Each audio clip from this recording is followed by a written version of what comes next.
দর্শক স্বাগত জানাচ্ছি দীপ্ত টেলিভিশনের বিশেষ টক শো দ্য হট সিটে। প্রতি বৃহস্পতিবার রাত 11:35 এই আয়োজন নিয়ে আমরা হাজির হই আপনাদের সামনে। জুলাই গণ অভ্যুত্থানে শিক্ষার্থী ও সাধারণ মানুষের পাশাপাশি শিক্ষক এবং নাগরিক সমাজের যে অংশটি প্রকাশ্যে রাজপথে দাঁড়িয়েছিল, আজকের অতিথি ছিলেন তাদের অন্যতম পরিচিত মুখ। দ্রোহযাত্রা আয়োজন, সরকার পতনের পর অন্তর্বর্তী সরকারের রূপরেখা তৈরি এবং নতুন সরকার গঠনের প্রাথমিক আলোচনা, এসব গুরুত্বপূর্ণ ঘটনার প্রত্যক্ষ অংশ ছিলেন তিনি। প্রধান উপদেষ্টা নির্বাচন ঘিরে বঙ্গভবনের আলোচনারও সাক্ষী তিনি। গণ অভ্যুত্থানের পর উচ্চশিক্ষায় পরিবর্তনের প্রত্যাশা নিয়ে বিশ্ববিদ্যালয় মঞ্জুরি কমিশনের সদস্য হিসেবে দায়িত্ব নেন, কিন্তু নির্ধারিত মেয়াদ শেষ হওয়ার আগেই প্রতিষ্ঠানটির ভেতরের সংকট, অনিয়ম, তদবির এবং সংস্কারের সীমাবদ্ধতার কথা তুলে ধরে পদত্যাগ করেন। তিনি মনে করেন, শুধু সরকার পরিবর্তন যথেষ্ট নয়, রাজনৈতিক সততা, প্রতিষ্ঠান, শিক্ষা এবং ক্ষমতা প্রয়োগের সংস্কৃতি না বদলালে অভ্যুত্থানের আকাঙ্ক্ষাও অপূর্ণ থেকে যায়। জুলাইয়ের ভেতরের ঘটনা, অন্তর্বর্তী সরকারের উত্থান পতন, বর্তমান রাজনৈতিক বাস্তবতা এবং উচ্চশিক্ষার গভীর সংকট নিয়ে কথা বলতে আজকের দ্য হট সিটে অধ্যাপক মোহাম্মদ তানজিমউদ্দিন খান। অধ্যাপক তানজিমউদ্দিন খান স্যার, আপনাকে স্বাগত জানাচ্ছি দীপ্ত টেলিভিশনের স্টুডিওতে। ধন্যবাদ আমাকে আমন্ত্রণ জানানোর জন্য। জুলাইয়ের ঠিক 2 বছর, গতকাল ছিল সেই 36 জুলাই। এটি নিয়ে এই 2 বছর পরে আপনার মূল্যায়ন কি? এটি কি একটি সফল গণ অভ্যুত্থান, অসম্পূর্ণ রাষ্ট্রীয় রূপান্তর, নাকি একটি বড় সুযোগ নষ্ট হওয়ার গল্প? এটা নিশ্চয়ই সফল গণ অভ্যুত্থান, নইলে আমি আর আপনি এখানে বসে থাকতে পারতাম না, অন্য কোথাও হয়তো বা থাকতাম। তো সেই দিক থেকে নিশ্চয়ই আমরা বলতে চাই যে সফল গণ অভ্যুত্থানের মধ্যে দিয়ে যে আকাঙ্ক্ষাটা তৈরি হয়েছিল, সেই আকাঙ্ক্ষা বাস্তবায়নের জন্য যে আভাসগুলো দরকার ছিল প্রতিষ্ঠানগতভাবে, সেই লক্ষ্যটা হয়তো আমরা পূরণ করতে পারিনি। এবং বিশেষ করে এটা বলার অপেক্ষা রাখে না, যেহেতু ওই ঝড় ঝঞ্ঝার মুহূর্তে অন্তর্বর্তীকালীন সরকার দায়িত্ব নিয়েছিলেন, এই পথটা শক্তিশালীভাবে তাদের তৈরি করার কথা ছিল।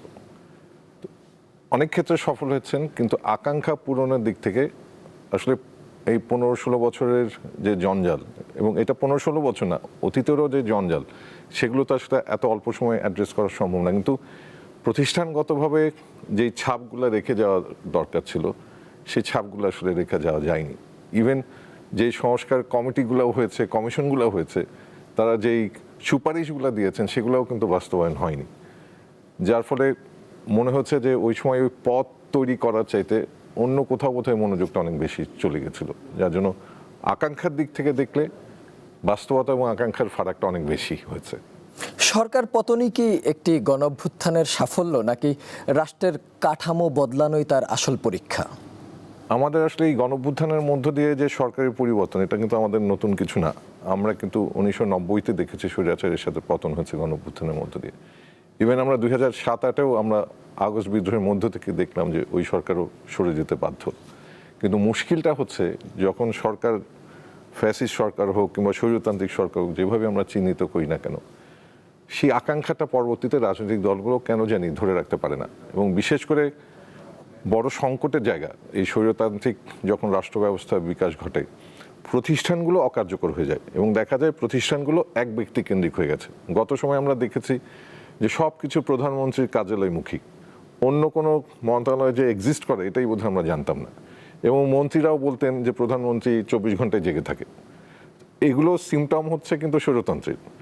এখন মুশকিলটা হচ্ছে, যখন সরকার পরিবর্তন হয়, তখন এই যে কাঠামোগত পরিবর্তন আনা দরকার, সেই পরিবর্তনের ক্ষেত্রে দেখা যায় যখন কেউ ক্ষমতাসীন হচ্ছেন, তার একটা অনীহা তৈরি হয়। অনীহা তৈরি হয় এই জন্যে সম্ভবত মানুষের উপর আস্থা হারিয়ে ফেলে।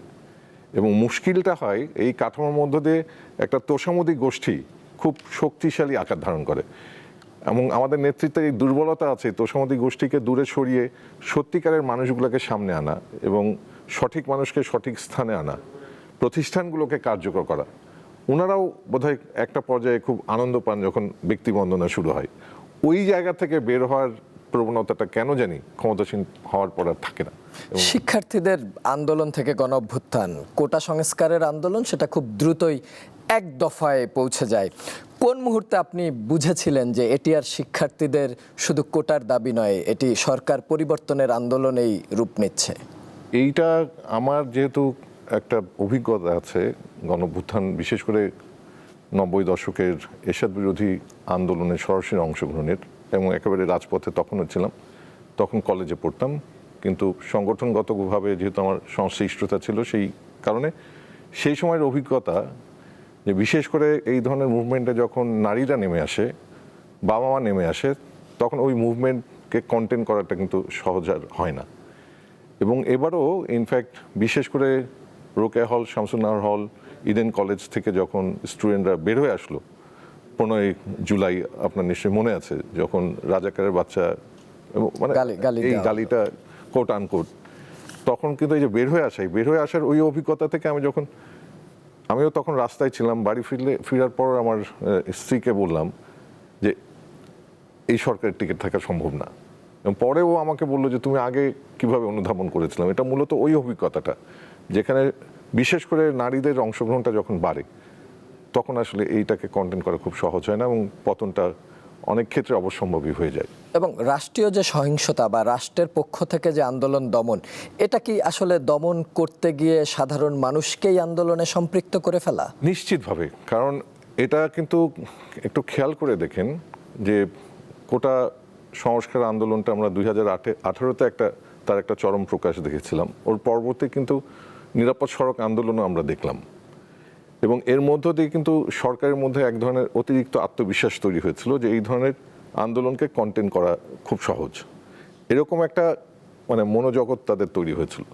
তো এইবার যেই ঘটনাটা ঘটলো, মানে এটা খুবই মানে কোটা সংস্কার আবারও জুলাই থেকে আমরা দেখলাম, কিন্তু এই কোটা সংস্কার আন্দোলনটাকে দমন করতে গিয়ে যে নিপীড়নের আশ্রয়টা নিল, এবং বিশেষ করে আবু সাইদের মৃত্যু, এবং সবচেয়ে বড় কথা হচ্ছে যে এই যে সোশ্যাল মিডিয়া এখন খুব সহজে মানুষ অ্যাক্সেস করতে পারে, এটা কিন্তু বড় ধরনের একটা নাড়া দিল। এবং এরপরে ফারহান ফায়াজ সহ ওয়াসিম, তারপর চট্টগ্রাম বিশ্ববিদ্যালয়ে একে একে যে মৃত্যু, রিয়া গোপ, তারপর আপনার নিশ্চয় মনে থাকবে নাতি কিংবা নাতনির জন্য আইসক্রিম কিনতে বের হয়ে একজন দাদি গুলিবিদ্ধ হলেন, বাচ্চাটা গুলিবিদ্ধ হলো।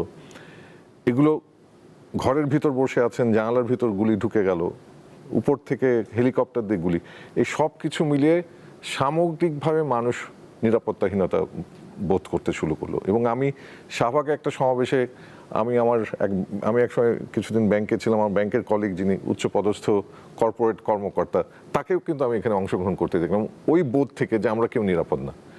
এবং এই যে নিরাপত্তাহীনতা কিংবা অনেক দিনের যে মানে ক্ষোভ জমে থাকা, যেটা প্রকাশ করতে পারছিল না, জমি দখল, তারপর হচ্ছে বিশেষ করে নারীদের নিরাপত্তাহীনতা, স্কুল কলেজের টিজিং, বিশেষ করে ছাত্র সংগঠনের যারা নেতা নেত্রী ছিল, হলগুলোতে নিষ্পেষণ, সব কিছু মিলে এই বৈষম্য বিরোধী আন্দোলনের যে প্ল্যাটফর্মটা মানুষকে একটা সাহস জুগিয়েছে। এবং সবচেয়ে বড় বিষয় হচ্ছে রাজনৈতিক দলের পরিচয়ে রাস্তায় নামাটা ওই সময় তো একেবারেই সহজ ছিল না, হয় গুম নয় হত্যাকাণ্ডের শিকার, কিংবা অন্য কোনো নির্যাতনের শিকার, কিংবা আপনার ট্যাক্স ফাইল অমুক তমুক, যেভাবে যাকে নির্যাতন করে নিপীড়ন করে চুপ রাখা যায়।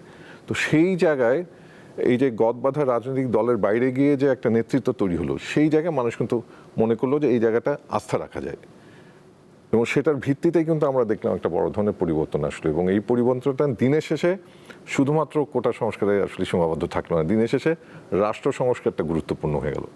আপনি যে বিষয়টা বলছিলেন যে সমস্ত শ্রেণী পেশার মানুষ যুক্ত হচ্ছিল, কিন্তু আন্দোলনের প্রথম দিকে ধরুন আমরা যাদেরকে রাষ্ট্রের দর্পণ বলি, শিক্ষক, সংস্কৃতিকর্মী, এরা কি প্রথম দিকে একটু বুঝতে কষ্ট হচ্ছিল, নাকি কোনো চাপে যুক্ত হচ্ছিল না? ঠিক আন্দোলনের একটা সার্টেন টাইম পরে গিয়ে যখন বুঝলো যে আন্দোলনটা হয়তো সফল হবে, তখন তারা যুক্ত হলো। এই জায়গায় কি একটু লেজিটিমেসি কাজ করে? একটা বড় বিষয় হচ্ছে যারা এর আগে ক্ষমতাসীন ছিল, তাদের তো সংস্কৃতি ক্ষেত্রে তো তাদের নিজস্ব যে সমর্থন যে গোষ্ঠী, তারা কিন্তু খুব শক্তিশালী একটা অবস্থান ছিল, এবং তার বাইরে যারা, তারা কিন্তু সংখ্যায় খুব কম, কিংবা তারা মেইন স্ট্রিমেও নাই। কিন্তু ওই সংস্কৃতি কর্মীর বাইরেও কিন্তু ধারাবাহিকভাবে কিন্তু সংস্কৃতি কর্মীরা ছোট ছোট পর্যায়ে কিন্তু বিভিন্ন সময় প্রতিবাদ প্রতিরোধ করে আসছিলেন। এখন যেটা খুব গুরুত্বপূর্ণ যে যেহেতু মুক্তিযুদ্ধ প্রশ্নটাকে সামনে এনে এক ধরনের বৈধতা নেওয়ার চেষ্টা ছিল, যার ফলে ওদের মধ্যে তো একটা কনফিউশন ছিল, মানে পার্টিকুলারলি যারা মানে সংস্কৃতিগতভাবে অনেক বেশি শক্তিশালী সংস্কৃতির চর্চায়, আর যারা ছোট গ্রুপ তারা তো আসলে মেইন স্ট্রিমে ছিল না, যার জন্য কখনো মিডিয়ার ফোকাসটা পায়নি। কিন্তু এটা কিন্তু ধারাবাহিকতা ছিল, আমার এক্স্যাক্টলি এখন খেয়াল নেই, কিন্তু আমার কিন্তু মনে আছে। কিন্তু পরবর্তীতে অবস্থাটা যখন এমন দাঁড়ায় যে সবার অংশগ্রহণ বাড়ছে, তখন কিন্তু এক ধরনের সাহস তৈরি হয় সামনে আসার, যার মধ্য দিয়েই কিন্তু আমরা দ্রোহযাত্রার বিকাশটা দেখলাম। এবং দ্রোহযাত্রার সাথে যারা যুক্ত ছিল, যেসব সংস্কৃতি কর্মী, তারা কিন্তু গত 15-16 বছর এই ফাইটটাই করেছে বিভিন্ন নামে বিভিন্ন পর্যায়ে। কিন্তু তারা যেহেতু মেইন স্ট্রিমে ছিল না, কখনো মানে আলোতে আসেনি। কিন্তু দ্রোহযাত্রার মধ্য দিয়ে রাজনৈতিক কর্মী, শিক্ষক, পেশাজীবী সবাই কিন্তু একটা একত্রিত হওয়ার সুযোগ তৈরি হয়েছে। এবং দ্রোহযাত্রার সবচেয়ে বড় শক্তি হচ্ছে যে একটা নৈতিক অবস্থান নেওয়া সরকার পতনের জন্য, এবং সেই নৈতিক অবস্থানটা কিন্তু তারা ওই মুহূর্তে পরিষ্কার করেছে সবার কাছে। আমি এটার একটা প্রশ্ন করতে চাই। আপনারা আগস্টের 2 তারিখে যে দ্রোহযাত্রা আন্দোলনে নাগরিক ও সাংস্কৃতিক পরিসরের এটা দৃশ্যমান হলো আর কি সবার সামনে, শক্তি না হয়েছিল, কিন্তু বড় ভয় কি ছিল? গ্রেপ্তার, হামলা, নাকি যদি কোনো কারণে ব্যর্থ হয় তাহলে তো প্রতিশোধের সুযোগ ছিল আপনাদের? আমাদের এক বিশেষ করে আমরা কিন্তু, আপনার খেয়াল আছে কিনা যে আন্দোলনের একটা পর্যায়ে মনে হচ্ছিল আন্দোলনটা বোধহয় মানে থামিয়ে দিতে সমর্থ হয়েছে। মেট্রো রেল আক্রমণ, তারপরে প্রেস কনফারেন্স হলো সাংবাদিকদের সাথে, ব্যবসায়ীদের সাথে, এবং একজন রিক্সা চালকও খুব হতাশ হয়ে বলতে, স্যার এইভাবে হবে না, অন্যভাবে কিছু করতে হবে, মানে ওরকম একটা পর্যায়ে। কিন্তু এই আন্দোলনের সবচাইতে টার্নিং পয়েন্ট ছিল, যেটা আমরা স্বীকার করি না অনেক সময়, সেটা হচ্ছে প্রাইভেট ইউনিভার্সিটির শিক্ষক শিক্ষার্থীর রাস্তায় নেমে আসা। এবং বিশেষ করে ব্লক রেইডের মধ্য দিয়ে এই প্রাইভেট ইউনিভার্সিটি যে অঞ্চলে অনেক বেশি সংখ্যায়, এবং অনেকেই ওখানে যেহেতু আবাসনের ব্যবস্থা নেই, ভাড়া বাড়িতে থাকেন, এবং তারা যেই ধরনের নিপীড়ন নির্যাতনের শিকার হলেন, তাদের যুক্ততা সেটা কিন্তু ওই আন্দোলনের নতুন মাত্রা দিয়েছিল। আমার ধারণা কোনো গোয়েন্দা সংস্থা, কোনো বিদেশি সংস্থা কারোই এটা অনুধাবন করা সম্ভব ছিল না যে আসলে বিকজ প্রাইভেট ইউনিভার্সিটির ছেলেমেয়েদের খুব বেশি তো আসলে এই বিসিএস কেন্দ্রিক না, সরকারি চাকরি কেন্দ্রিক না, কিন্তু দিনের শেষে এই নিপীড়ন নিষ্পেষণটা এমন পর্যায়ে গেল যে তারাও রাস্তায় নেমে আসলো, এবং ওর মধ্য দিয়েই কিন্তু ওই সাহসের জায়গাটাও তৈরি হলো, এবং ওটা সবাইকে কিন্তু আমাদের সাহসী করে তুলেছে। এবং আমরা যেই জায়গায় পৌঁছে গেছি, এটা কিন্তু পয়েন্ট অফ নো রিটার্ন। এবং আমরা কিন্তু ইনফ্যাক্ট আমি আমার মাকে 1 তারিখে বলেছি যে তুমি মনে করো যে সৃষ্টিকর্তার নামে আমাকে উৎসর্গ করে দিছো। এরকম তো নিশ্চয়ই সবারই এরকম গল্প আছে, আনাসের গল্প আছে, আনহাফের গল্প আছে, ফারহান ফায়াজের গল্প আছে, সবার কিন্তু এই গল্প আছে। এটা শুধু আমার গল্প না, এটা সবার গল্প। এবং ওটার মধ্য দিয়েই কিন্তু এটা মানে আসলে পয়েন্ট অফ নো রিটার্ন। এখন পয়েন্ট অফ নো রিটার্নে যখন চলে যান, তখন তো আপনাকে আসলে যেই রেজিম আছে সেই রেজিমকে সরানো ছাড়া তো আর আপনার উপায় থাকে না। আপনি জানেন নিশ্চিতভাবে যে সেই রেজিম যদি টিকে যায়, তাহলে আপনি তো আর থাকবেন না পৃথিবীতে। এবং ইনফ্যাক্ট আমি তো সম্মত এটা 4 তারিখে আমরা যখন প্রেস কনফারেন্স করলাম শিক্ষক নেটওয়ার্ক থেকে, সরকার পতন চাইলাম, রূপরেখা, অন্তর্বর্তী সরকার রূপরেখাও দিলাম, তখন আমি ক্যাম্পাসে ফিরে আসছি, তখন আমাদের কিছু শুভাকাঙ্ক্ষী শিক্ষক তারা কিন্তু বলেছিলেন যে একটা তালিকা করা হচ্ছে 10 জনের, সেই ক্ষেত্রে 10 জনের মধ্যে আমার নাম শীর্ষে, এবং আমার বন্ধু, আমার কলিগ, তাদের সবার নামই ওখানে ছিল। তো তার মানে ওই ধরনের ঝুঁকি, আর এটা আসলে তখন আসলে বাঁচা মরার চাইতে গুরুত্বপূর্ণ হচ্ছে মানে আমাদের সবার নিরাপদ হতে গেলে, নিরাপত্তা নিশ্চিত করতে গেলে এই সরকার পরিবর্তন ছাড়া আসলে উপায় নেই। এবং দিনের শেষে এবং এই সরকার পরিবর্তনের মধ্যে দিয়ে ওই আকাঙ্ক্ষাটাও আমরা বাস্তবায়ন করতে চাই যে আমরা যেই রাষ্ট্র আমার দেখে আসছি, যেই অভিজ্ঞতা তিক্ত, সেই রাষ্ট্র আর ফেরত চাই না। কিন্তু সরকার পতন হলে তো রাষ্ট্র কেউ না কেউ চালাবে। সরকার পতনের আগেই নিশ্চয়ই আপনাদের চিন্তায় এই রূপরেখা তৈরির চেষ্টা ছিল। সেই ক্ষেত্রে রাষ্ট্র পরিচালনার পরিকল্পনা আসলে কারা করেছিল? মূল বিষয়টা আমরা যেটা বিশেষ করে আনু মোহাম্মদ স্যারের নেতৃত্বেই মূলত আমরা এই আলাপটা শুরু করি। এবং 1 তারিখে আমরা যখন দ্রোহযাত্রার আলাপটা করছিলাম যে দ্রোহযাত্রা আমরা করব, তখন অনেকেই যারা আমরা বিশেষ করে এরশাদ বিরোধী আন্দোলনে, স্বৈরশাসক বিরোধী আন্দোলনে আমরা যারা যুক্ত ছিলাম, সেটার অভিজ্ঞতার মধ্য দিয়ে, এবং সেই সময় যেহেতু 3 রাজনৈতিক জোটের নেতৃত্বে এই আন্দোলনটা হয়েছিল, আর এবার তো একটু ভিন্ন, ওই অর্থে তো আসলে রাজনৈতিক নেতৃত্ব ছিল না, কোট আনকোট, একদম চিহ্নিত রাজনৈতিক দলের নেতৃত্বে, যার ফলে ওই অভিজ্ঞতাটা যে তখন তো 3 জোটের একটা রূপরেখাও ছিল যে সরকার পরিবর্তন হলে পরবর্তী সরকার ব্যবস্থাটা কি হবে, ওই অভিজ্ঞতাটা কিন্তু আমাদের সবার কাজে দিয়েছিল, এই চিন্তাটা আনতে। যদি সরকার পরিবর্তন হয় তাহলে ওই সময়টা আসলে রাষ্ট্র ব্যবস্থা কী হবে, সরকার ব্যবস্থাটা কী হবে, যার জন্য আমরা কিন্তু গণপরিষদের কথাও বলেছিলাম। তো ওইটা আসলে ওই অভিজ্ঞতার কারণে, এবং যারা ওখানে ছিলেন, আমরা যখন এই আলাপটা করি দীর্ঘ সময়, ওখানে প্রাইভেট ইউনিভার্সিটির শিক্ষকরা ছিলেন, কিছু শিক্ষার্থী ছিলেন, আমরা ছিলাম, বুয়েটের শিক্ষক ছিলেন, সবাই মিলেই কিন্তু আমরা এই আলাপগুলো করেছিলাম। তার মধ্য দিয়ে আমরা একটা রূপরেখার সামনে নিয়ে আসি। এবং রাজপথের বিজয়ের যে মুহূর্ত বা 5 তারিখ শেখ হাসিনার দিল্লিতে চলে যাওয়া, তারপরে আসলে ডক্টর ইউনূসকে বেছে নেওয়া নিয়ে অনেক ধরনের গল্প আছে, অনেক ধরনের রাজনৈতিক মন্তব্য আছে। এক পক্ষ থেকে দাবি করা হয়েছে যে আমরাই তার সঙ্গে যোগাযোগ করেছি, আর এক পক্ষ বলেছে না আমরা যোগাযোগ করেছি। আসলে কি ঘটেছিল, যেহেতু আপনি ঘটনার খুবই কাছাকাছি ছিলেন? এটা হচ্ছে যে আসলে মানে প্রফেসর ডক্টর ইউনূস উনি আসলে শেষ পর্যন্ত হবেন কিনা, অনেক গল্প আছে যে অনেকে মনে করছে মার্কিন যুক্তরাষ্ট্র বোধহয় ওনাকে এনে বসিয়ে দিছে। অন্তত ওকে আমার অভিজ্ঞতা সেটা বলে না। কেননা যখন এইগুলা নিয়ে আলাপ হচ্ছিল তখন একটা আলোচনা ছিল যে প্রফেসর ইউনূস বাদে অন্য কেউ হতে পারে, এবং এরকম একটা শঙ্কাও কিন্তু তৈরি হয়েছিল। যার ফলে খেয়াল আছে কিনা আপনার, সম্ভবত এটা 6 তারিখ, মানে 5 আগস্ট দিবাগত রাত 2টা কিংবা 3টায় হাসনাত সরাসরি প্রফেসর ইউনূসের নাম ঘোষণাও করেছিলেন, মনে আছে কিনা। সেটা কিন্তু ওই প্রবণতা এবং যে রিউমারগুলো আসছিল সেটা যেন সত্যে পরিণত না হয়, সেজন্য আগে থেকে একটা ডিফেন্সিভ মেকানিজম ছিল। তার মানে এই না এটা একদম আগে থেকেই সিদ্ধান্ত ছিল। আচ্ছা, যার ফলে গল্প তো অনেক রকমই হয়। এখন আমার যে বাস্তবতা কিংবা আমি যে অভিজ্ঞতার মধ্য দিয়ে গেছি, এই গল্পগুলোকে তো আসলে সত্য মনে হয় না। কেননা নাহিদের সাথে আমি এটা এক ইন্টারভিউতে ডিটেল বলেছিও, যে নাহিদের সাথে যখন আলাপ হচ্ছিল, আমরা যখন বঙ্গভবনে যাচ্ছি, গিয়ে যখন বসছি, তখন ও বলছিল যে আমাদের যুক্তিটা কি হবে। তো আমি বলছিলাম যে আসলে এখানে যত না মানে আমাদের যে অভ্যন্তরীণ রাজনীতি এই ক্ষেত্রে স্পর্শকাতর, এই পরিবর্তনের মধ্যে দিয়ে আন্তর্জাতিক রাজনীতি আমাদের জন্য অনেক বেশি স্পর্শকাতর এবং অনেক বেশি জটিল। এখন এরকম কোনো বৈশ্বিক চরিত্র আমাদের কে আছে? তাই বললাম তোমরা এই নাম বলো, কোনো নাম কিন্তু বের হচ্ছিল না একটা নাম ছাড়া। যার ফলে, এবং এই নাম নিয়ে যে নাহিদও স্বাচ্ছন্দ্যে ছিল, আমরাও স্বাচ্ছন্দ্যে ছিলাম, বিষয়টা তা না, কিন্তু আমাদের জন্য ওই মুহূর্তে কোনো আসলে বিকল্প নাম ছিল না। আর প্রফেসর ইউনূসের সাথে কে যোগাযোগ করেছেন না করেছেন এটা তো আসলে আমি জানি না, অন্ততপক্ষে যোগাযোগ যদি কেউ করে থাকতে পারে, কিন্তু ওই তথ্য আমার কাছে ছিল না।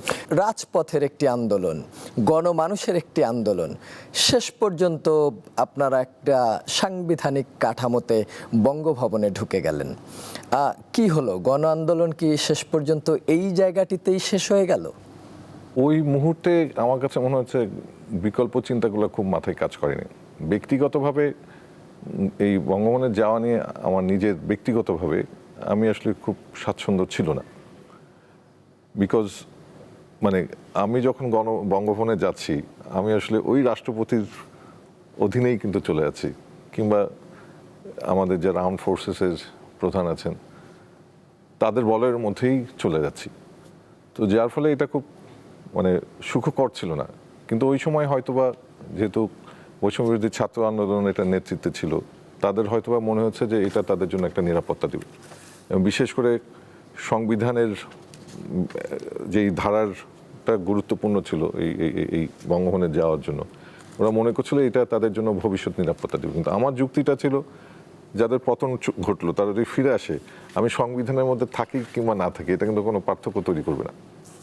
কারণ সংবিধানের মধ্যে থাকা না থাকার চেয়ে গুরুত্বপূর্ণ হচ্ছে সে কিন্তু তার প্রতিশোধ পরায়ণতার প্রকাশটা থাকবেই। যার ফলে সংবিধানের মধ্যে গিয়ে আমি নিরাপদ সেটা না, কিন্তু মুশকিলটা হচ্ছে যে গণঅভ্যুত্থানের চরিত্রটা পাল্টে গেল। আমরা সংবিধানের মধ্যে গিয়ে যেই মানে অটোনমিটা ছিল, মুভমেন্টের মধ্য দিয়ে তো যারা অ্যাক্টর হিসেবে কাজ করেছেন তাদের তো এক ধরনের অটোনমি ছিল, কিন্তু এর মধ্যে গিয়ে কিন্তু অটোনমিটা হারালো। এবং সবচেয়ে বড় বিষয় হচ্ছে যে আমার কাছে মনে হয়েছে যারা পুরো প্রক্রিয়াটাকে আসলে বঙ্গভবনের মধ্যে নিয়ে গেলেন তাদের নিশ্চয়ই একটা হিসাব নিকাশ ছিল, এবং তারা মনে করছিলেন যে এই ধরনের একটা মানে নতুন পলিটিক্যাল ফোর্স যারা একটা সফল গণ অভ্যুত্থান করেছে তাদেরকে রাজপথে রাখার এটা অনেক বেশি বিপজ্জনক। তো তাদেরকে রাজপথে না রেখে নিজের বলয় নিয়ে আসা, এবং এই নিজের বলয় নিয়ে আসার মধ্য দিয়ে কিন্তু তাদেরও তো বৈধতা সংকট ছিল, প্রেসিডেন্টের ছিল, আর্ম ফোর্সেসের, তারা তো সেই সময়ই নমিনেটেড, অ্যাপয়েন্টেড, যার ফলে এই বৈধতা সংকটও কাটানো হলো, প্লাস ওই ফোর্সটাকে আমি আমার বলয়ে নিয়ে আসলাম। দিনের শেষে এই হিসাব নিকেশটা বোধহয় তাদের ছিল, কিন্তু সবচেয়ে বড় দুঃখজনক বিষয় হচ্ছে যে আমাদের গণঅভ্যুত্থানের চরিত্রটা পাল্টে গেল এর মধ্য দিয়ে, এবং আকাঙ্ক্ষাটা মানে যেই স্বকীয়তাটা নিয়ে বাস্তবায়ন করা সম্ভব ছিল, সেই স্বকীয়তাটা আমার কাছে মনে হলো এর মধ্য দিয়ে আমরা হারালাম। এবং আপনি সহ যারা আন্দোলনে যুক্ত ছিল তারা নিশ্চয়ই 2 বছর পরে এই বিষয়টা নিয়ে এখন আফসোস করে। হ্যাঁ, এই আলাপের মধ্য দিয়ে তো সেই আফসোসের একটা প্রকাশ ঘটছেই। অন্তর্বর্তী সরকার নিয়ে আপনার মূল্যায়ন শুনতে চাই, যে তখন তো আইন শৃঙ্খলা, অর্থনীতি, বিচার, নির্বাচন, সংস্কার সবকিছু আসলে একসাথে তাদের সামনে এসে পড়েছিল। তারপরে অন্তর্বর্তী সরকারের বড় সাফল্য এবং সবচেয়ে বড় আমার কাছে মনে ব্যর্থতা হয় কোনটা? সবচেয়ে অর্থনৈতিক ক্ষেত্রে, কারণ আমাদের অর্থনীতি যে অবস্থায় রেখে দিয়ে গেছিল, আমরা জানি লুটপাটের পরিমাণ কি, দুর্নীতির পরিমাণ কি ছিল, আমাদের রিজার্ভ কমে আসছিল, ইনফ্লেশন অনেক হাই।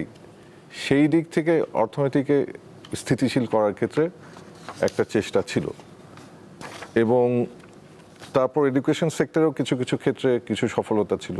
বিশেষ করে ওই সময় ইউনিভার্সিটিগুলোতে অনেক বড় ধরনের মানে অরাজকতাও অনেক রকম ছিল, সেগুলোকে মানে ট্যাকেল করা।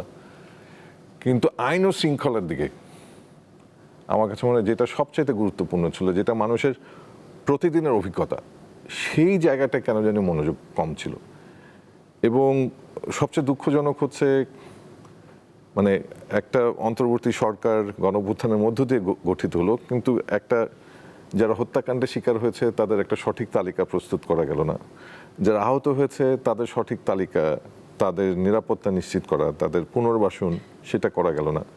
আরও দুঃখজনক হচ্ছে যারা অন্যায়গুলো করেছে, হত্যাকাণ্ডের সাথে যাদের যুক্ততা ছিল, বিশেষ করে অনেক ক্ষেত্রে আমরা দেখেছি যে শীর্ষ পর্যায়ের নেতৃবৃন্দকে বিবেচনায় নিচ্ছে, কিন্তু গ্রাসরুটে ওয়ার্ড কমিশনার, তাদের যে বিভিন্ন সংগঠন ছিল, তারা যেভাবে ওপেন গুলি করেছে মানুষের উপর, তাদেরকে চিহ্নিত করে আইনের আওতায় নিয়ে আসা, সেই কাজগুলো কিন্তু করেনি।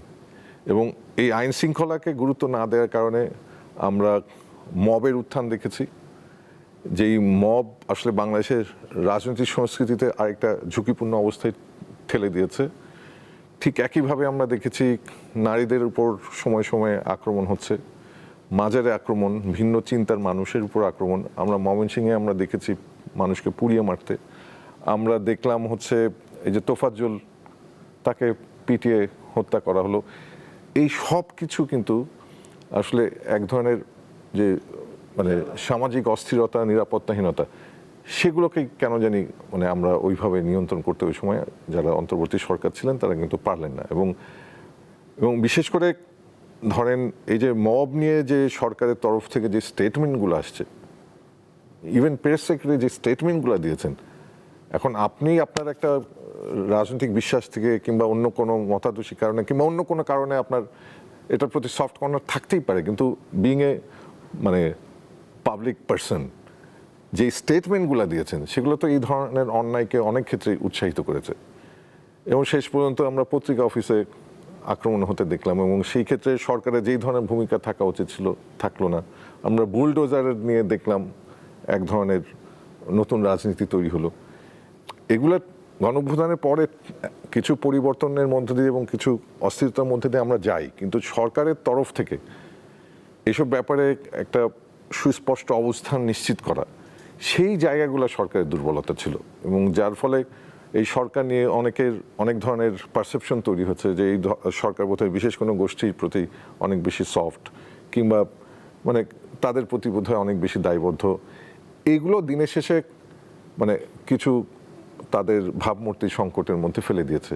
এবং এটার একটা বড় কারণও হতে পারে যে যেই উপায়ে আসলে উপদেষ্টা পরিষদ গঠিত হয়েছে, সেই ক্ষেত্রে গণঅভ্যুত্থানের যে বোধ, এই যে পরিবর্তন আকাঙ্ক্ষা, উপদেষ্টা পরিষদের সবাইকে ওই আকাঙ্ক্ষা ধারণ করতেন কিনা। মাঝে আবার দুজন উপদেষ্টা পরিষদে দুজনকে নিয়ে আসা হলো, কিসের ভিত্তিতে নিয়ে আসা হলো, যাকে আমরা দেখেছি সেই সময় সোশ্যাল মিডিয়াতে সেই সরকারের গুণগান দিয়ে ফেসবুকে পোস্ট দিতেন, তারাও কিন্তু চলে আসলেন। সব কিছু মিলিয়ে কিন্তু বিতর্ক কমানো চাইতে কেন জানি বিতর্ক বাড়িয়ে গেলেন। জুলাই 2 বছর পার হয়েছে কিন্তু এখনো বিতর্ক শেষ হয়নি। আরেকটি বিষয় হচ্ছে উপদেষ্টা পরিষদে যারা জুলাইয়ের নেতৃত্ব দিয়েছেন সেই ছাত্রদের থেকে যারা ছিলেন, পরবর্তীতে তারা আবার রাজনৈতিক দল করলেন। এইটা কি অনেকটা মানে গণতান্ত্রিক ও অন্তর্ভুক্তিমূলক ছিল বলে মনে হয়, নাকি ওই আন্দোলনকে এখনো তারা ওই বিতর্কের জায়গায় নিয়ে গিয়েছে এনসিপি বা যারা দল প্রথম করলেন তাদের বিষয় কারণে? হচ্ছে যে ওদের তো আসলে রাজনৈতিক দল গঠন করা ছাড়া দ্বিতীয় বিকল্প ছিল না, এবং বিশেষ করে গণঅভ্যুত্থান পরবর্তী ওদের যে নিরাপত্তা সেটা নিশ্চিত করতে গেলে তাদের একটা রাজনৈতিকভাবে সংগঠিত হওয়া খুব জরুরি ছিল, একটা রাজনৈতিক প্ল্যাটফর্ম কিংবা দল যেভাবেই দেখি না কেন। সেই অর্থে ওই মুহূর্তে এই সিদ্ধান্তটা আমি মনে করি যে সময়ের সাথে উপযোগী। কিন্তু মুশকিলটা হচ্ছে ওনারা যেভাবে দলটা গঠন করলেন সেই গঠনটা আসলে গণতান্ত্রিক ছিল কিনা, এবং অনেক অভিযোগ আছে যে ওই গঠন প্রক্রিয়ার মধ্যেও তাদের নিজেদের মধ্যে কোটারি ছিল, এবং আবার এনসিপির কারো কারো বিরুদ্ধে দুর্নীতির অভিযোগ এসছে। এবং আমরা একজনের, আমি নাম না বলি, এই যে বিশেষ করে আমাদের সচিবালয় কেন্দ্রিক যে অভিযোগগুলো এসছে, আমরা একজনের সুস্পষ্ট নামও দেখলাম, তার সংশ্লিষ্ট হওয়ার কিছু ভিডিও ফুটেজ, ছবি এগুলোও আসলো। সব কিছু মিলিয়ে আসলে তারা যেই নতুন বন্দোবস্তের কথা বলছিল, ইনক্লুসিভ হওয়ার কথা বলছিল, কিন্তু তাদের রাজনীতির মধ্যে আবারও কথা এবং কাজের একটা ফারাক, সনাতনী রাজনৈতিক দলগুলোর মতোই কথা কাজের ফারাকগুলো খুব স্পষ্ট হয়ে গেল জনপরিসরে, যার ফলে এনসিপির জনসমর্থনটা আসলে যেখানে পৌঁছানো উচিত ছিল গণঅভ্যুত্থানের নেতৃত্ব দেওয়ার পর, সেইটা কিন্তু ক্রমেই সংকুচিত হতে থাকলো। এবং এই সংকুচিত হওয়ার কারণে তারা মনে করছিল যে কোনো একটা জোটে গিয়ে ওরা বোধহয় নিজেদের নিরাপত্তাটা নিশ্চিত করবে, এবং এই সংকটটা হতো না যদি আসলে সত্যিকারই নতুন রাজনৈতিক ধারা, এবং নতুন রাজনৈতিক ধারা তৈরি করা তো খুব সহজ কাজ না, এটা তো আসলে খুব দীর্ঘমেয়াদী, এবং এটার জন্য অনেক ধরনের শ্রম, অনেক ধরনের মানে স্যাক্রিফাইসের মধ্যে দিয়ে যেতে হয়। কিন্তু আমার কাছে মনে হচ্ছে ওই সময় এনসিপির নেতৃত্বের এই মানসিক শক্তিটা বোধহয় আর ছিল না যে তারা আরও কষ্ট কিংবা স্যাক্রিফাইসের মধ্য দিয়ে সামনে আগাবে, নতুন উদাহরণ তৈরি করবে। তারাও দেখা গেল দিনের শেষে খুব গদবাঁধা রাজনীতির মধ্যে প্রবেশ করলো, এবং কখনো কখনো মনে হচ্ছে তাদের ক্ষমতায় যাওয়াটা খুব বেশি জরুরি, এবং ওটা করতে গিয়ে মতাদর্শগতভাবে তাদের অবস্থানটা স্পষ্ট করতে পারেনি। তারা বলেছে যে এই যে তারা হচ্ছে মধ্যমপন্থী, কিন্তু মধ্যমপন্থীর কেন মধ্যমপন্থী এটা তো মানুষকে বুঝাতে হবে। কিন্তু তারাও দেখা গেল মধ্যমপন্থী জায়গা থেকে বের হয়ে অনেক ক্ষেত্রে মানে এক ধরনের ডানপন্থীর যে মানে ডানপন্থী মানে কি, ডানপন্থী বা ইসলামপন্থী দলের সাথে তারা শেষ পর্যন্ত জোট করল। ওইটা হচ্ছে একটা মানে যেহেতু আমি অন্তর্ভুক্তিমূলক সমাজের কথা বলছি, আমি নয়া বন্দোবস্তের কথা বলছি, ওই জায়গাটা কিন্তু আর শেষ পর্যন্ত থাকলো না। না, কিন্তু পুরনো দলগুলোই তো সামনে চলে আসলো। ধরেন বিএনপি এখন ক্ষমতায় আছে, তার জোট আসন। আমি যেটা বলতে চাচ্ছি যে জুলাইয়ের পরে ধরেন জামাত ইসলাম এবং শিবিরের উত্থানটা তো একদম চোখে পড়ার মতো, তারা বিভিন্ন বিশ্ববিদ্যালয়গুলোতে নির্বাচন করে জিতেছে। এটাকে আপনি কিভাবে দেখেন যে তাদের এই উত্থান কি দীর্ঘমেয়াদী সাংগঠনিক কাজের ফল, নাকি অন্য রাজনৈতিক ছাত্র সংগঠনগুলোর ব্যর্থতার কারণেই তাদের এই একটা উত্থান বিষয় হচ্ছে যে এটা তো বলার অপেক্ষা রাখে না যে সংগঠনগতভাবে মানে জামাত ইসলামী, শিবির অনেক বেশি দূরদৃষ্টি সম্পন্ন, এবং তাদের একটা বড় বৈশিষ্ট্য আমরা দেখলাম যে যাদেরকে আমরা আসলে ছাত্রলীগের নেতা হিসেবে পেয়েছি তারা অভ্যুত্থানের পরে ছাত্র শিবির হয়ে উঠলেন। এবং এটা শুধু ঢাকা ইউনিভার্সিটি ক্যাম্পাসে না, এটা সব ক্যাম্পাসে কিন্তু এই প্রবণতাটা দেখা গেল।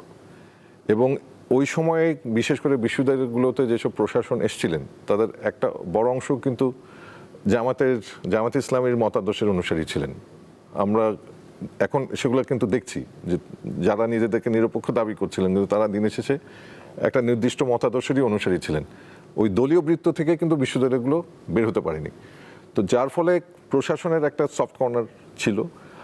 আর শিবিরের সুবিধাটা ছিল তাদের ওয়েলফেয়ার পলিটিক্স, তারা এই যে ফিল্টার দেয়া, টিউশনির ব্যবস্থা করা, খাওয়া দাওয়ার ব্যবস্থা করা, সেগুলো তাকে তো একটা অ্যাডেড অ্যাডভান্টেজ দিয়েছে। আর যেহেতু সে ছাত্রলীগের ছত্রছায়ায় ক্যাম্পাসে তার নিজস্ব একটা অবস্থান আগে থেকেই ছিল, সেই প্রভাবটা তো আর কমে আসেনি, বরং এই প্রভাবটা বেড়েছে।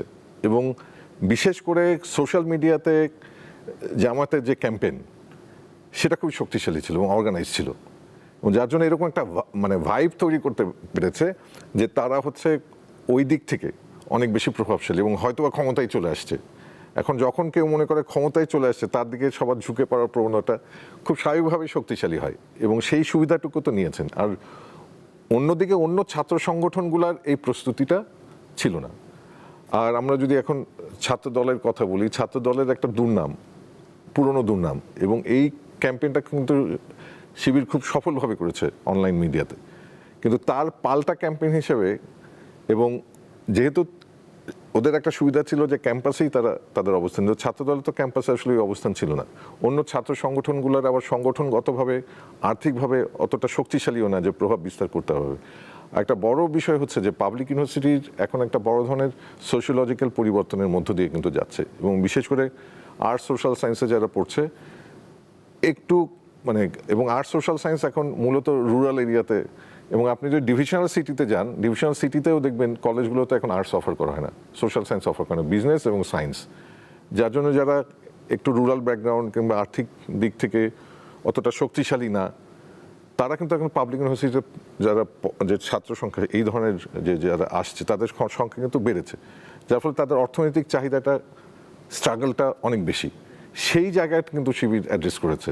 না, আমি একটু সম্পর্ক প্রশ্ন করতে চাই যে মানে গোপনে যদি আমি অন্য সংগঠনের পরিচয়ে রাজনৈতিক কাজ করা, এটাকে কি আপনি কৌশল হিসেবে নিচ্ছেন, দেখছেন, নাকি শিক্ষার্থীদের সঙ্গে প্রতারণার শামিল? 1960s 70s-এ, আর্লি 50s-এ কিন্তু আমরা ওই সময়কার বামপন্থী সংগঠনের খুব স্বাভাবিক প্রবণতা ছিল তার নেতৃবৃন্দ ছদ্মনাম নিত, এবং এই ছদ্মনাম নেওয়াটা ছিল আসলে তাদের নিরাপত্তাগত। তারা কিন্তু তাদের আদর্শগত জায়গায় কোনো কম্প্রোমাইজ করেনি, যে তারা আদর্শগতভাবে কম্প্রোমাইজ করে সরকারি রাজনৈতিক দলের সাথে ছিল, বিষয়টা তা না। সে তার নিরাপত্তার জন্য ছদ্মনাম নিয়েছে। কিন্তু এবার কিন্তু ঘটনাটা ভিন্ন। এবার তার নিজস্ব নাম নিয়ে কিন্তু সে তার দলীয় পরিচয়টা ভিন্ন রেখেছে।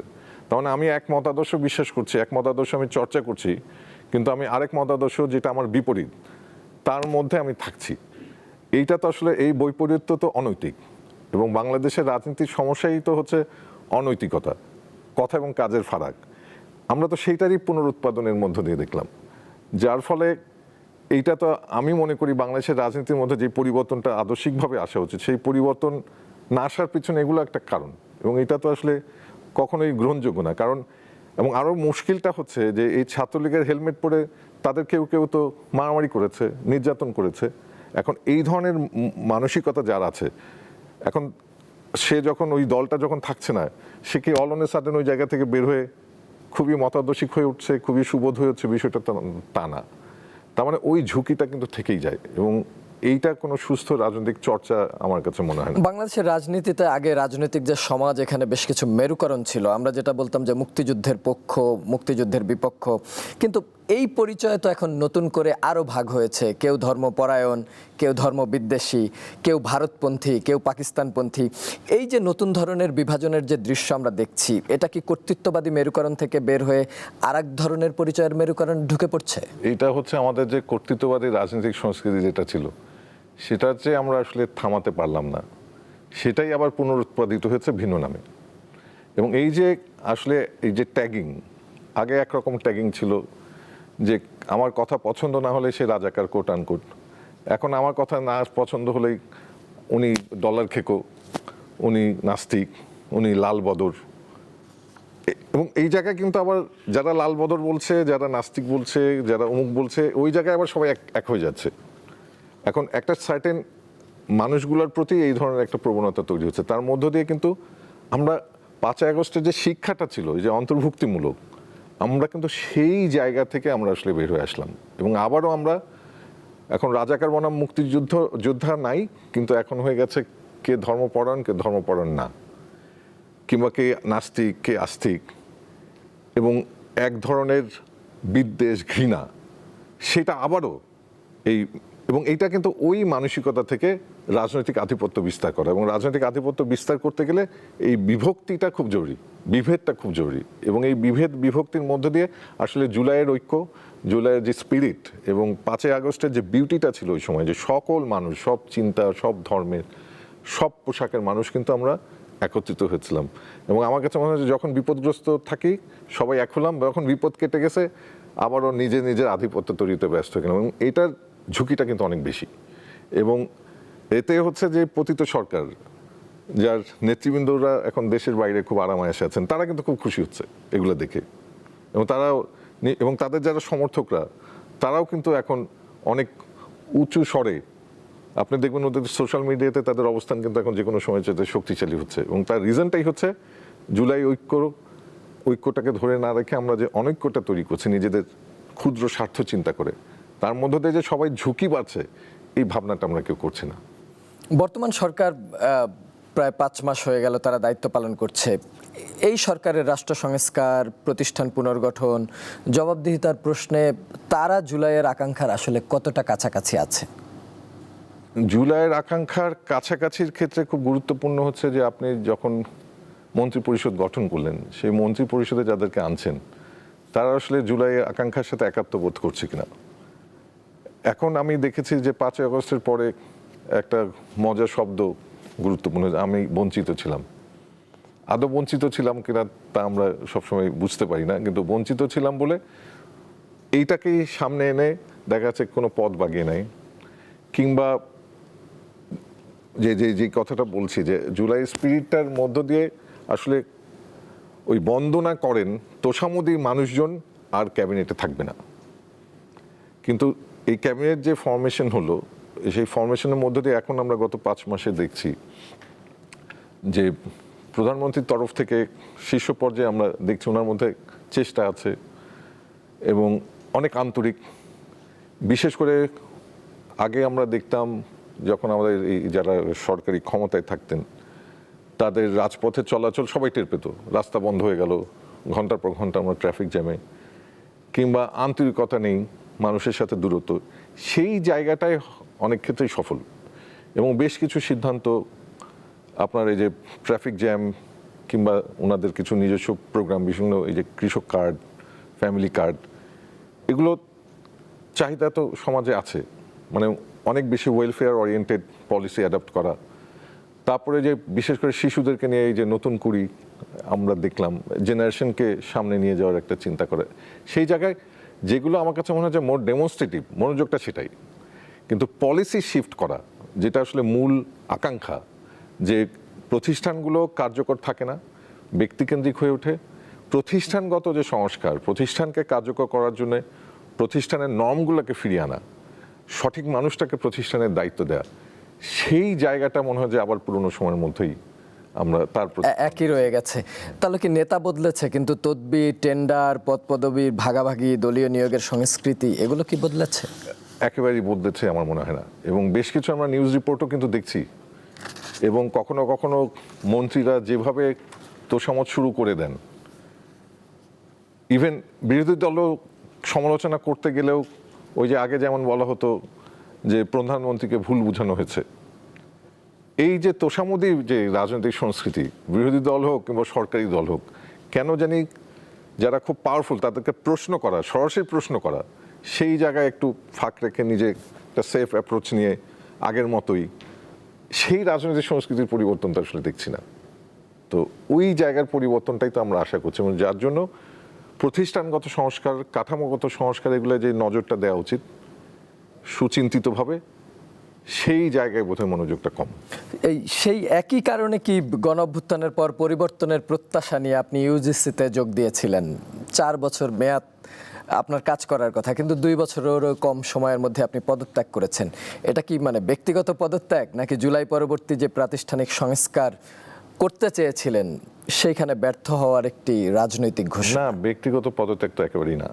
এবং বিশেষ করে ওই সময় আমরা যারা ছিলাম, এবং আমি তো ওখানে সরাসরি আমি আসলে এই গণঅভ্যুত্থানের সাথে সংযুক্ত ছিলাম, যার ফলে আমার দায়বদ্ধতাটা আমার কাছে মনে হচ্ছে অনেকের চাইতে অনেক বেশি ছিল। আমি এটাকে আসলে দায়িত্ব হিসেবেই নিয়েছিলাম, এবং যার ফলে আমি যেভাবে চিন্তা করছিলাম, যেভাবে চেষ্টা করছিলাম, ওই অফিসের রাজনৈতিক সংস্কৃতিটা কিংবা মানে প্রতিষ্ঠানগত যে সংস্কৃতি, সেটা আসলে অফিসে ছিল না।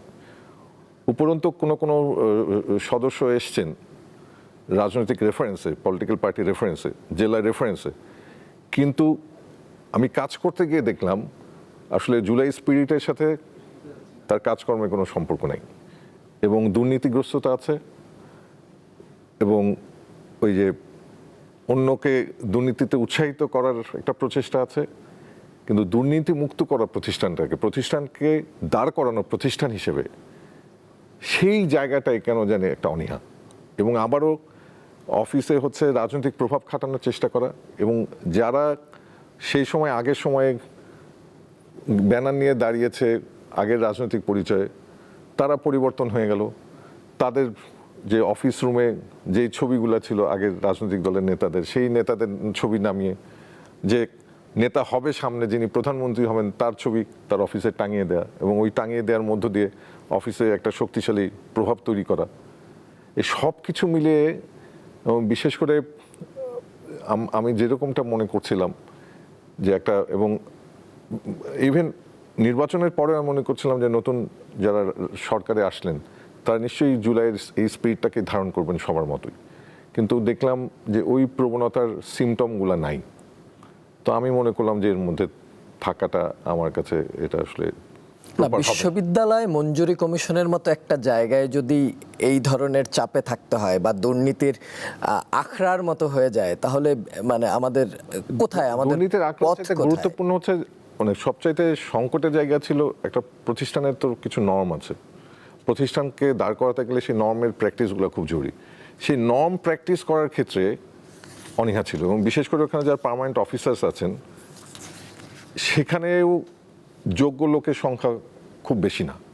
এবং কাজী শহীদুল্লাহ স্যার যখন চেয়ারম্যান ছিলেন, স্যারকে এই কৃতিত্বটা আমাদের দিতে হবে যে উনি তখন আইবি এর মাধ্যমে কিছু রিক্রুটমেন্ট করেছিলেন, এবং ওখানে কিছু ভালো ছেলেমেয়ে ছিল, তাদের উপরেই আমাদের নির্ভরতা ছিল, কিন্তু তাদেরকে কিন্তু কখনো সামনে আসতে দেওয়া হচ্ছিল না। এবং যারা সামনে থাকতেন তাদের সবসময় যেই দল ক্ষমতায় আসে তাদের পরিচয়টা ব্যবহার করেই ওখানে একটা আধিপত্য তৈরি করেন। ওই সংস্কৃতির পরিবর্তনটা হয়নি, এবং ওই সংস্কৃতির পরিবর্তন হওয়ার ক্ষেত্রে আমাদের যারা সদস্য ছিলাম তাদের মধ্যে যেরকম মতৈক্য থাকা উচিত ছিল সেটার অভাব ছিল। এবং আমার কাছে মনে হচ্ছিল যে এইরকম একটা পরিবেশের মধ্যে দীর্ঘমেয়াদে কাজ করা, এবং আমি যতদিন স্বাচ্ছন্দ্য বোধ করেছি ততদিনই করেছি, যখন মনে হলো আমার মধ্যে একটা অস্বাচ্ছন্দ্য তৈরি হচ্ছে। এবং বিশেষ করে আমাকে নিয়ে খুবই ফলস নিউজ, একটা প্রজেক্ট ছিল হিট প্রজেক্ট, সেই হিট প্রজেক্ট নিয়ে অনেক অফিসারের আকাঙ্ক্ষা ছিল, এবং তারা মিটিংয়ে খোলামেলা বলেছে আমাদেরকে বিদেশে পাঠানোর প্রজেক্টের আওতায়। এই প্রজেক্ট বিশ্ববিদ্যালয়ের শিক্ষকদের জন্য, কিন্তু অফিসারদের আকাঙ্ক্ষা, কারণ এই ধরনের প্রজেক্ট আগেও হয়েছে, ওনারা বিদেশে গেছেন এই প্রজেক্টে, কিন্তু এই প্রজেক্টে আসলে সেই স্কোপটা ছিল না। প্লাস এটা যে ডিপিপিটা তৈরি হয়েছিল আমরা তো ইনহেরিট করেছি, সেখানে আমাদের কোনো ভূমিকা ছিল না, এবং যে উপায়ে আমাদের কাজগুলো, আমাদের তো ডিপিপি মেনেই কাজগুলো করতে হয়েছে। এবং খুবই মিথ্যা তথ্য, ভুল তথ্য দিয়ে অফিসের ভিতর থেকে নিউজ রিপোর্টগুলো করানো হয়েছে, এবং সাংবাদিকদের একটা অংশ বিভিন্ন পত্রিকা, যে পত্রিকাগুলোর নাম শুনলে আপনি বুঝবেন যে এটা কী ধরনের পত্রিকা, তাদের যোগসাজশে মিথ্যা নিউজ রিপোর্ট করা। ইভেন হিট প্রজেক্টের এই যে রিসার্চ নিয়ে সংবাদ সম্মেলন করেছেন কোনো বিশ্ববিদ্যালয়ের শিক্ষকরা, এবং তারা সুনির্দিষ্ট একটা মতাদর্শের বিশ্বাসী লোকজন। তারা মনে করেছেন যে বোধহয় সব কিছু এখন যেহেতু দল, আগের দল নেই, নতুন দল আসছে কিংবা নতুন দল আসবে, তাদের যোগ্যতা বিবেচনা করা ছাড়াই বোধহয় তাদেরকে সব প্রজেক্ট দিয়ে দিতে হবে, এরকম একটা হয় না, মানে একটা মনোবাসনা তৈরি। আমরা তো এমনও দেখেছি যে বিদেশ যাত্রার ক্ষেত্রে আগের সরকারেও ছিল, এই সরকারেও প্রধানমন্ত্রী নিজেই কয়েকটি ফাইল আটকে দিয়েছেন এবং সেখানে বলেছেন যে বিদেশে এই যাত্রা থামানো হোক, যে শুধুমাত্র এই রিলেটেড শুধুমাত্র সেই যাবে। সেই একই বিষয় আপনি ইউজিসিতেও পেয়েছেন। আমরা আলোচনার একদমই শেষ দিকে, বাংলাদেশে উপাচার্য, বিশ্ববিদ্যালয়গুলোর উপাচার্য, এই পদটি কি একাডেমিক নেতৃত্ব থেকে সরে গিয়ে শুধুমাত্র রাজনৈতিক, প্রশাসনিক ক্ষমতা এবং অর্থনৈতিক সুবিধার পদ হয়ে দাঁড়িয়েছে? মানে প্রশাসনিক পদ হলে তো ভালোই হতো, প্রশাসন ছাড়া সবকিছু হয়ে উঠেছে, মানে আর একাডেমিক নেতৃত্ব তো নেই। এবং যার ফলে আমরা দেখছি যখন উপাচার্য নিয়োগ দেওয়া হচ্ছে আসলে কোন প্রিন্সিপালের উপর ভিত্তি করে দেওয়া হচ্ছে, যোগ্যতা কি। এখন আমি সায়েন্স অ্যান্ড টেকনোলজিতে নিশ্চয়ই নন সায়েন্স লোক রাখতে পারি না। এখন কেউ যদি সায়েন্স অ্যান্ড টেকনোলজিতে, সোশ্যাল সায়েন্সের লোক যদি কেউ উপাচার্য হন, তাকে যদি প্রশ্ন করে যে আপনি তো সোশ্যাল সায়েন্সের, আপনি তো সায়েন্স অ্যান্ড টেকনোলজির মানুষ না, উনি যদি রিপ্লাই দেন না এর সাথে সায়েন্স শব্দটা আছে, এটাই সবচেয়ে বড় অযোগ্যতা যখন এই ধরনের রিপ্লাই আসে। কিন্তু এই ধরনের মানুষও কিন্তু দেখছি উপাচার্য নিয়োগ পাচ্ছেন। এটা দিনের শেষে মানুষের যে আস্থা তৈরি করার জায়গাটা, সরকারের তরফ থেকে এই আস্থা তৈরির করার, এবং বিশ্ববিদ্যালয়ের পাবলিক বিশ্ববিদ্যালয়ের সংখ্যা এখন 58 এবং বাংলাদেশের প্রত্যেক পরিবারই পাবলিক ইউনিভার্সিটির কিন্তু শিক্ষার্থীরা আছে, যার ফলে সরকারের জন্য সাধারণ মানুষকে পৌঁছানোর ক্ষেত্রে এই বিশ্ববিদ্যালয়গুলো কিন্তু খুবই গুরুত্বপূর্ণ। যার ফলে আমার কথা হচ্ছে, হ্যাঁ, আমাদের রাজনৈতিক সংস্কৃতিতে এটা খুব স্বাভাবিক যে অন্য দলের মানুষের উপর আস্থা নেই, না তার নিজের দলের মানুষকে আনতে হবে। কিন্তু আমার কথা হচ্ছে সেটা যদি আমি ধরেও নিই, তাহলে ওনার যে বেস্ট মানুষগুলা তাদেরকে আপনি আনুন, তার মধ্য দিয়ে আপনার দলের সমর্থন বাড়বে, কমবে না, সরকারের ভাবমূর্তি আরও ভালো হবে। কিন্তু যার ওই বিষয়ে কোনো অভিজ্ঞতা নেই, এখন অনেকে বলতে পারেন এটা প্রশাসনিক একটা দক্ষতা হলেই হয়। বিশ্ববিদ্যালয়ে উপাচার্য হতে গেলে সায়েন্স অ্যান্ড টেকনোলজি বিশ্ববিদ্যালয়ে আপনি ধরেন একটা আলোচনা হচ্ছে সায়েন্স অ্যান্ড টেকনোলজি নিয়ে, এখন কেউ কোনো ভুল প্রস্তাব দিচ্ছে, এখন আপনি যদি সায়েন্স অ্যান্ড টেকনোলজি মানুষ না হন, এই ভুল প্রস্তাবটা যে ভুল এটা আপনি ধরবেন কীভাবে? এবং আমাদের কালচারে তো ওটা নাই যে যখন অন্য যারা থাকেন তারা ভুলটা ধরিয়ে দেবেন, তারা চিন্তা করবেন ও বাবা মাননীয় উপাচার্যের মুখে আমি প্রশ্ন করবো কিংবা আমি বলবো এটা ভুল, যার ফলে ভুলটা শুধরানোর আর লোক থাকে না। যার ফলে যে যেই ক্ষেত্রে ভালো সেটাকে বিবেচনায় নিয়ে প্রশাসনিক যোগ্যতা যেমনি ইম্পর্টেন্ট, একাডেমিক লিডারশিপ তেমনি ইম্পর্টেন্ট, গবেষণার অভিজ্ঞতা তেমনি। আমার কথা হচ্ছে যদি রাজনৈতিক সংস্কৃতি এটা খুব গ্রহণযোগ্য এখন হয়ে গেছে, সেই ক্ষেত্রে আপনি আপনার ভালো মানুষটাকে আনেন, তার মধ্যে দিয়ে দল সামনে আগাবে, বাংলাদেশের ভাবমূর্তিও উজ্জ্বল হবে, সরকারও সুবিধাজনক অবস্থা থাকবে। নইলে মাননীয় উপাচার্যদের যদি গ্রহণযোগ্যতা বিশ্ববিদ্যালয়ের অভ্যন্তরে না থাকে, তাহলে দিনের শেষে এটা সরকারের জন্য কিন্তু খুব স্পর্শকাতর হয়ে ওঠে। এবং এখন 5ই আগস্টের পরে বিশ্ববিদ্যালয়ের শিক্ষার্থীদের মনোজগতে কিন্তু বড় ধরনের পরিবর্তন এসছে। এখন ওই বড় ধরনের পরিবর্তনটা যদি আপনি না ধরতে পারেন, তাহলে কিন্তু সংকটটা থেকে যায়। শুধু সরকারের ক্ষেত্রে না, আমলাতন্ত্রের ক্ষেত্রে এটা খুব গুরুত্বপূর্ণ। এবং আমি ইউজিসি থাকাকালীন আমার অন্ততপক্ষে এইটুকু অনুধাবন হয়েছে, 5ই আগস্টের পরে আমাদের এই যে বিশেষ করে আমলাতন্ত্র বোধহয় এটা ধরতে পারছে না যে 5ই আগস্টের পরে আসলে কি পরিবর্তন হয়েছে। এবং 5ই আগস্টের পরে শিক্ষার্থীদের আকাঙ্ক্ষা কিন্তু আকাশচুম্বী, এবং বিশ্ববিদ্যালয় নিয়ে, তার শিক্ষা নিয়ে, তার আবাসস্থল নিয়ে, তার জীবনযাপন বিশ্ববিদ্যালয়ের অভ্যন্তরে, সেগুলো নিয়ে কিন্তু তার অনেক নতুন আকাঙ্ক্ষা এবং সেটা প্রকাশ্য ঘটাচ্ছে। কিন্তু সেইভাবেই বিশ্ববিদ্যালয়গুলোকে অর্থ সংস্থান করা, বিশ্ববিদ্যালয়কে ওই সাপোর্টটা দেয়া, কিন্তু ফর সাম রিজন আমি এই বাজেটের ক্ষেত্রে দেখেছি ওই সনাতনী কার্পণ্য থেকে ওনাদের সব কিছুতে টাকা হয়। ওনারা যখন ডেভেলপমেন্ট প্রজেক্ট একটা বিশ্ববিদ্যালয়ে 10,000 কোটি টাকা দিয়ে দেন, কিন্তু 58 বিশ্ববিদ্যালয়ের জন্য ওনারা 5,700 কোটি টাকা দেন রেভিনিউ বাজেট। কেন দেন? কারণ ডেভেলপমেন্ট বাজেট দিলে, প্রজেক্ট বাজেট দিলে কমিশন, টেন্ডার, টাকা পয়সার ভাগা হয়ে এটা খুব সহজ হয়। রেভিনিউ বাজেট তো আসলে এইভাবে অতটা সহজ হয় না, যার জন্য আগ্রহগুলো ওখানে থাকে। কিন্তু বিশ্ববিদ্যালয়ের মান উন্নয়নের জন্য রেভিনিউ বাজেটটা বাড়ানো খুবই জরুরি।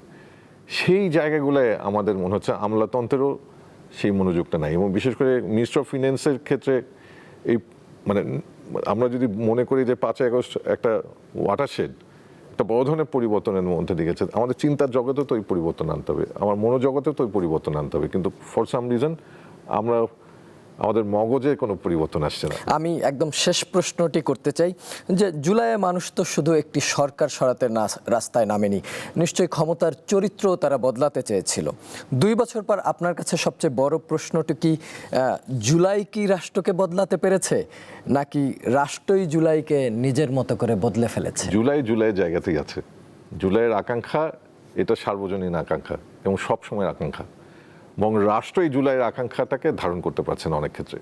এবং রাষ্ট্র, সরকার তাদের এই জুলাই আকাঙ্ক্ষাকে ধারণ করা খুব জরুরি। জুলাই এটা সবসময় বেঁচে থাকবে, জুলাই সবসময় সার্বজনীন থাকবে, কিন্তু রাষ্ট্রকে, সরকারকে জুলাই অনুধাবন করতে হবে। অনেক অনেক ধন্যবাদ অধ্যাপক মোহাম্মদ তানজিমউদ্দিন খান, স্টুডিওতে এসে সময় দেওয়ার জন্য। আপনার সুস্বাস্থ্য কামনা করে আজকের মতো শেষ করছি। ধন্যবাদ আপনাকেও। দর্শক, এই ছিল আমাদের আজকের আয়োজন, দীপ্ত টেলিভিশনের বিশেষ talk show the hot seat. প্রতি বৃহস্পতিবার রাত 11:35 এই আয়োজন নিয়ে আমরা হাজির হই আপনাদের সামনে। আগামী পর্বে আবার অন্য কোনো অতিথিকে নিয়ে দেখা হবে। সে পর্যন্ত সবার জন্য রইল শুভকামনা। শুভরাত্রি।